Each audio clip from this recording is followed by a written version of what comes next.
Hai semuanya, bersama Bunda Santi di sini. Assalamualaikum. Menu kali ini bihun pakcoy sosis goreng. Bahan-bahan sudah tertulis di video ya. Tulis bawang putih halus sampai harum.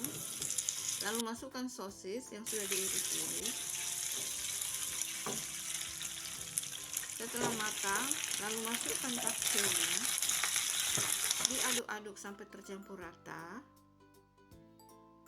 Masukkan air secukupnya.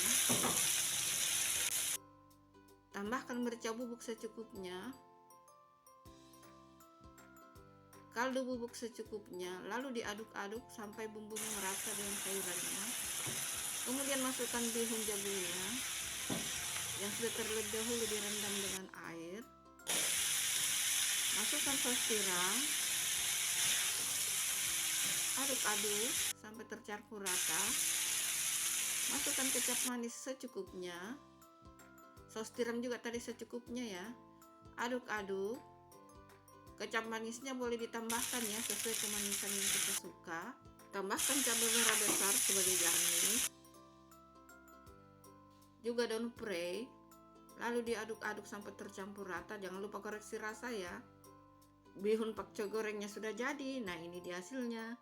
Silakan mencoba resepnya. Semoga bermanfaat.